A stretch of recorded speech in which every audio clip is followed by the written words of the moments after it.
સમુદ્રને વિક્ષેપ થાય ખરો? વિચલિત થાય ખરો? ના.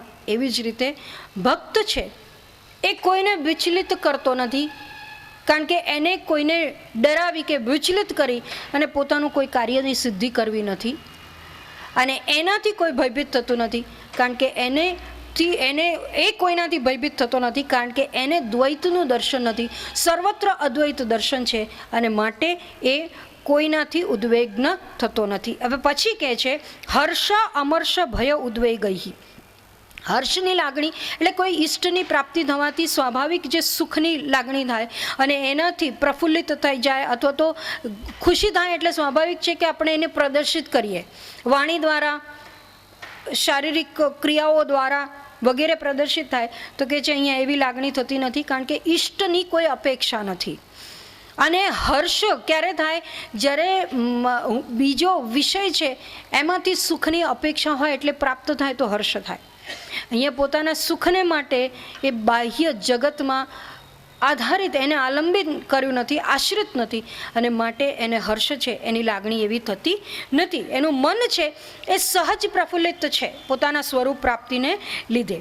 પછી કે છે અમર્ષ. અમર્ષ એટલે અસહિષ્ણુતા. અને અહીંયા અમર્ષ એક વિવિધ રૂપે પ્રદર્શિત થાય છે. એક તો ક્રોધ, બીજું ઈર્ષા, અસૂયા, અને સાથે સાથે કહે છે કે હિંસા પણ આવી જાય. તો એ જ્યારે અમર્ષ હોય એટલે કે મર્ષ એટલે સહન કરવું, અને અમર્ષ એટલે કે સહન ન થવું, કોઈ પણ વસ્તુ સહન ન થવી. પછી અસહાયતા હોય, આપણે કંઈ કરી જ શકીએ ન હોય, એ શારીરિક રીતે, આર્થિક રીતે, માનસિક રીતે, કોઈ પણ રીતે આપણે અસહાય હોઈએ અને એને ચૂપ બેસી રહેવું પડે, એને સહનશીલતા ન કહેવાય. કારણ કે મનમાં એ વૈરની ભાવના ઉત્પન્ન થતી હોય તો એને અમર્ષ જ કહેવાય. પછી અહીંયા અમર્ષ એટલે કે છે કે ક્રોધ પણ કહેવાય. તો ક્રોધ કઈ રીતે? તો કે જેવી રીતે અગ્નિની પાસે બેઠા હોઈએ અને અગ્નિની પાસે બેઠીએ એટલે શું થાય? આંખો બળવા માંડે, શરીર તપી જાય, લાલ લાલ થઈ જઈએ. એવી જ રીતે ક્રોધ જ્યારે ઉત્પન્ન થાય મનમાં, ત્યારે શરીરમાં એ તાપ જણાય, દાહ જણાય, આંખો લાલ થઈ જાય. અને એવું છે એ ક્રોધ છે એ અંતરદાહ ઉત્પન્ન કરે છે. એટલે અમર્ષ છે એ અંતરદાહ ઉત્પન્ન કરે છે. પછી અસૂયા અને ઈર્ષા. તો અસૂયા એટલે શું? તો કે બીજાના ગુણ છે એમાં દોષ જોવા. ઈર્ષા એટલે બીજાના ગુણ છે એ સહન ન થાય અને એને કોઈની ઉન્નતિ જોઈ, ઉત્કર્ષ જોઈ અને સહન ન થાય, એને ઈર્ષા કહેવાય. અને અહીંયા કહે છે કે અસૂયા એટલે બીજાના ગુણો છે એમાં દોષનું દર્શન કરવું, એને દોષ રૂપે પ્રદર્શિત કરવા. અને એવી જ્યાં ભાવના થાય ત્યાં કહે છે કે એને મર્ષ કહેવાય, અને એમ અમર્ષ કહેવાય. અને એ અમર્ષ રહિત છે, એનામાં અમર્ષ નથી, અમર્ષ છે એનાથી રહિત છે. એટલે કે એની એ પોતે સહનશીલ છે, એટલે તો પૂર્વે ક્ષમાશીલ કહી દીધું. એટલે ક્રોધ રહિત છે, ઈર્ષા રહિત છે, અસૂયા રહિત છે.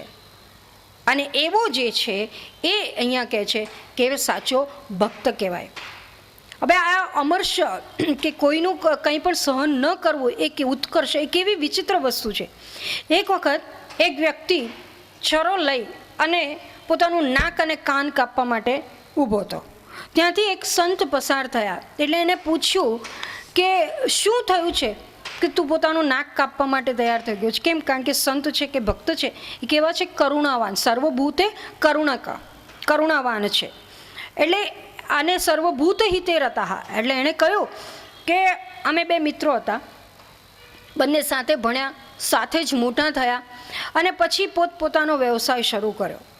પણ એને પ્રગતિ ખૂબ થઈ ગઈ, એને ખૂબ પૈસો થઈ ગયો, અને હું ગમે તેટલી મહેનત કરું છું પણ મારી પ્રગતિ થતી નથી. પણ મેં જાણવાનો પ્રયત્ન કર્યો કે એવું તો શું છે કે એને પ્રગતિ થાય છે. તો મને ખબર પડી કે જ્યારે રોજ પોતાના ધંધે કામ ધંધે લાગે એ પહેલાં ભગવાનની પૂજા કરે છે, ગાયને ઘાસ ખવડાવે છે, મંદિરમાં જઈને દર્શન કરે છે, કોઈકને દાન આપે છે, કોઈકને સહાયભૂત કરી, આવું બધું કરી અને પછી એ પોતાનો વ્યવસાય વગેરે નિત્યકર્મ જે છે એ શરૂ કરે છે. તો કે પણ એમાં મુશ્કેલી શું છે તને? તું પણ એવું કર.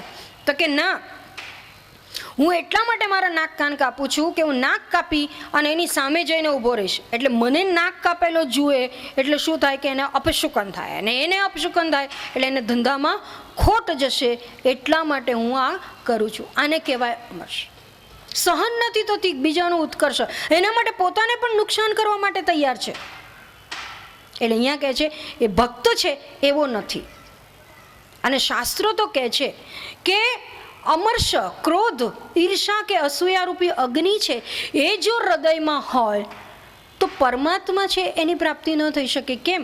પરમાત્મા છે એને શીતળતામાં રહેવા ટેવાયેલા છે, શીતળ સ્થાનમાં રહે છે. બ્રહ્માજી ક્યાં છે? તો કે બ્રહ્માજી કમળ ઉપર રહે છે, એટલે કે ત્યાં શીતળતા છે, કમળમાં બિરાજમાન છે. શિવજી ક્યાં છે? તો કે કૈલાસ પર્વત ઉપર રહે છે, કે જ્યાં ઠંડક જ ઠંડક છે. અને વિષ્ણુજી તો કે ક્ષીરસાગરમાં રહે છે, ત્યાં પણ શીતળતા છે. જો એ પરમાત્માને હૃદયમાં સ્થાપિત કરવા હોય ત્યારે અમર્ષ હોય, ક્રોધ હોય, ઈર્ષા હોય, અને એનાથી જો આપણું હૃદય દાહયુક્ત હોય, એમાં ગરમી ઉત્પન્ન થઈ હોય એવા ક્રોધાગ્નિથી, તો એમાં પરમાત્મા છે એ રહી શકે નહીં. એટલે એક ભક્ત છે કેવા છે? અમર્ષ, સહનશીલ છે, અસહિષ્ણુ નથી, ક્રોધી નથી, ઈર્ષાવાન નથી, અને માટે પરમાત્મા છે એમના હૃદયમાં બિરાજમાન છે. પછી કહે છે ભય. ભય કેનો છે? તો કે સૌથી વધારે ભય તો મૃત્યુનો છે. અને મૃત્યુ પોતે સગુણ ઉપાસક છે, એ પણ પરમાત્માની સાથે ઐક્ય છે એ પ્રસ્થાપિત કરે છે, એનો અનુભવ કરે છે, માટે એને મૃત્યુનો ભય ન હોય, એ મૃત્યુથી પર છે. તો નિર્ગુણ ઉપાસક છે એ તો પોતાના અમર સ્વરૂપમાં, સત સ્વરૂપમાં સ્થિત છે, અને માટે એને પણ મૃત્યુ છે એનો ભય હોઈ શકે નહીં. અને અંતે કહે છે ઉદ્વેગ. તો ઉદ્વેગ અહીંયા બીજી વાર કહેવાની જરૂર શું પડી? તો કે પ્રથમ જે ઉદ્વેગ છે એ સામાન્ય બાહ્ય દૃષ્ટિકોણથી કહ્યું, અને અહીંયા આંતરિક અવસ્થાના દૃષ્ટિકોણથી કહ્યું. એટલે કે પોતે જે સાધના કરે છે એમાં સફળતા મળે કે ના મળે, પોતે જે પણ કરે છે એમાં લોકો શું કહેશે, આ જે કરીએ છીએ એનાથી ફાયદો થશે કે નહીં થાય, એવી કોઈ વિહવળતા નથી. અથવા તો સાધના કરવી છે પણ એકલા કેમ રહેવાય, એકાંતમાં કેમ જવાય, પછી આપણું શું થશે, ત્યાં એકાંતમાં જઈએ પણ ત્યાં કંઈ ખાવા પીવા મળે કે ના મળે, ત્યાં ટાઈમ કેમ પસાર કરવો, આવી બધી ચંચળતા, વિવળતા કે એવા વિક્ષેપ છે એ જેમના મનમાં નથી એને ઉદ્વેગ રહિત કહેવાય. એટલે કે છે સાધકને માટે આ બહુ જરૂરી છે. અને ભક્ત છે કે જ્ઞાની છે એને તો એવો ઉદ્વેગ હોતો જ નથી, કારણ કે પોતાના અદ્વૈત સ્વરૂપમાં એને સ્થિતિ પ્રાપ્ત થઈ છે. અને અંતે કહે છે કે એના લક્ષણો કેવા છે? એટલે કે 16મા શ્લોકમાં સાથે સાથે કહે છે અનપેક્ષશુચિર્દક્ષ ઉદાસીનો ગતવ્યતઃ સર્વારંભ પરિત્યાગી યો મદ્ભક્ત મે પ્રિયઃ. કેવો છે? તો કે છે અનપેક્ષ, એ અપેક્ષા રહિત છે. શુચિ એટલે કે પવિત્ર છે, શુદ્ધ છે. દક્ષ એટલે ચતુર છે. ઉદાસીન છે, વ્યથા રહિત છે. સર્વ આરંભોનો ત્યાગ કરનારો મારો ભક્ત મને પ્રિય છે. અહીંયા અનપેક્ષ, અપેક્ષા રહિત છે. એટલે અપેક્ષા નહીં છે તો કે કોઈ ભૂત માત્ર પ્રતિ અપેક્ષા નથી, પોતાના મન બુદ્ધિ ઇન્દ્રિય છે એના પ્રતિ પણ એને અપેક્ષા નથી કે અમુક જ શરીર પાસેથી મન પાસેથી મળવું જોઈએ એવી એને અપેક્ષા નથી. એટલે કે શરીર પ્રતિ એ નિસ્પૃહી છે, અને માટે શરીરનું લાલન પાલન વગેરેમાં એ સમય છે એને બરબાદ કરતો નથી. ઇન્દ્રિયો છે એનાથી સુખ છે, એની પ્રાપ્તિના ઇન્દ્રિયો વિષયને ગ્રહણ કરે અને એમાંથી સુખ મળે એવી પણ એને ભાવના નથી, અને માટે એ અનપેક્ષ છે. ભૂત માત્રમાં કોઈની પ્રતિ એને અપેક્ષા નથી. અને અપેક્ષા નથી એટલે સામાન્ય રીતે આપણને બીજી બધી અપેક્ષા ન હોય, પણ આપણે કોઈ સત્કર્મ કર્યું હોય અથવા તો કોઈને મદદ કરી હોય તો એ ભલે ગુણગાન ન ગાય, પણ આપણા મોઢે તો એટલું કે હા તમે મદદ કરી, એવું તો કોઈને કંઈ કેટલીક વખતે એ અપેક્ષા હોય. અને જો એ અપેક્ષા ફલિત ન થાય તો કે જોવું કેવા નગુણા છે, આટલું કહેતા ન આવડ્યું કે તમે મદદ કરી એ સારું કર્યું, એવી અપેક્ષા પણ નથી. એટલે શું? એવી અપેક્ષા પણ ખરેખર દુઃખી કરે. અને એટલે જ અહીંયા તરત જ શ્લોકમાં કહ્યું ગતવ્યથ, વ્યથા રહિત છે. કેમ? અપેક્ષા નથી. એટલે આપણને નાની નાની અપેક્ષા છે એ પણ દુઃખી કરે, વિચલિત કરે છે. અને વિચલિત જે મન થઈ જાય, વિક્ષિપ્ત મન થઈ જાય, તે પરમાત્મા છે એની પ્રાપ્તિ તો થતી નથી, કારણ કે પરમાત્માનું ધ્યાન જ થઈ ન શકે, ચિંતન ન થઈ શકે. એટલે અહીંયા કહે છે ભક્ત છે એ નિસ્પૃહી છે, અપેક્ષા રહિત છે. પછી શુચિ એટલે આંતર અને બાહ્ય. આંતરમાં બાહ્ય શુચિમાં શરીરની બાહ્ય શુદ્ધિ, ઘરની સાફ સફાઈ, આંગણાની કે પોતાની આસપાસના વાતાવરણની કે જે આસપાસનું પરિસર છે એની શુદ્ધિ, વાળવું, જૂડવું, ઝાડુ પોતા કરવા કે સાબુ વગેરેથી સાફ સફાઈ કરવી, આ બધું જ આવી જાય.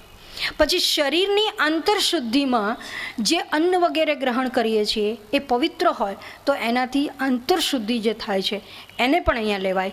અને બીજું આંતરશુદ્ધિ એટલે મનની શુદ્ધિ, એટલે મનમાં જે કામ, ક્રોધ, રાગ, દ્વેષ વગેરે ન હોય એને અહીંયા આંતરશુદ્ધિ કહે છે. અને એવી આંતરશુદ્ધિ હોય એનાથી શું થાય તો કે વાણીની શુદ્ધિ પણ પ્રાપ્ત થાય, વાણીની પવિત્રતા છે એની પ્રાપ્તિ થાય.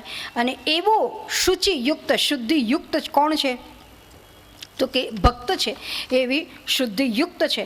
અને માટે એ ભક્ત આગળ જેમ શૌચ છે અનપેક્ષ છે, તો સાથે સાથે એનીથી આગળ વધીને પણ અહીંયા કહે છે દક્ષ હોય.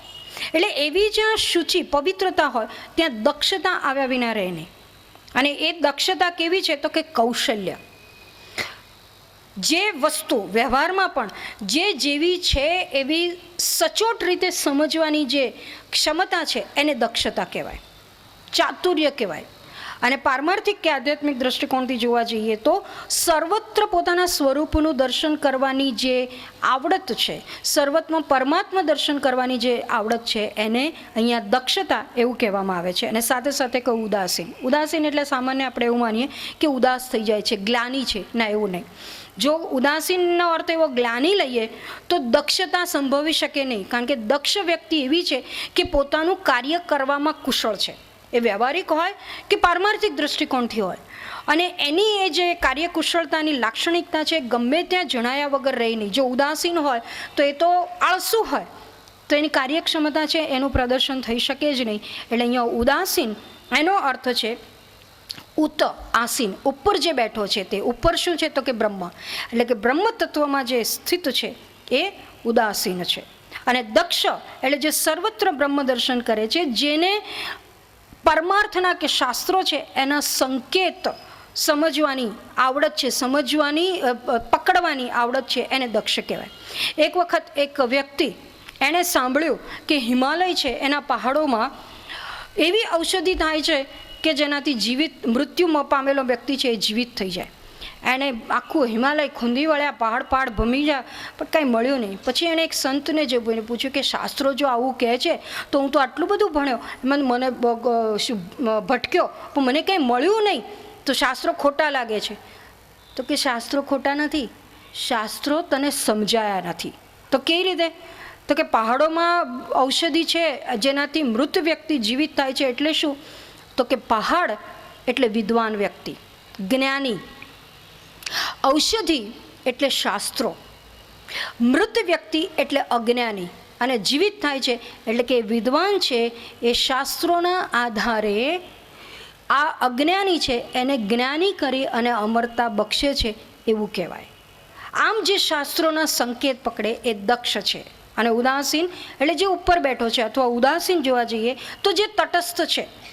તટસ્થ કઈ રીતે તો કે કોઈ વ્યક્તિ છે એ પોતાની વાત રજૂ કરે તો એનો એક પક્ષ થયો કહેવાય. દાખલા તરીકે કોઈ એક વ્યક્તિ કે પિતાની મિલકત છે એનો હું વારસદાર છું, હું માત્ર વારસદાર છું, તો એણે પોતાનો પક્ષ રજૂ કર્યો. હવે બીજો એને કહેશે કે ના હું ભાઈ છું તો પિતાની મિલકતમાં મારો પણ ભાગ છે, એટલે એણે શું કર્યું કહેવાય પ્રતિપક્ષ, એના વિરોધમાં એક ઊભો રહ્યો. હવે મધ્યસ્થી હોય જે સત્યના આધારે બંને પક્ષ વચ્ચે સમાધાન કરાવે, એટલે બંને પક્ષનું સાંભળી અને સાચો રસ્તો બતાવે. જ્યારે તટસ્થ છે એ કોઈનો પક્ષ ન લે, જે વસ્તુ જેવી છે એને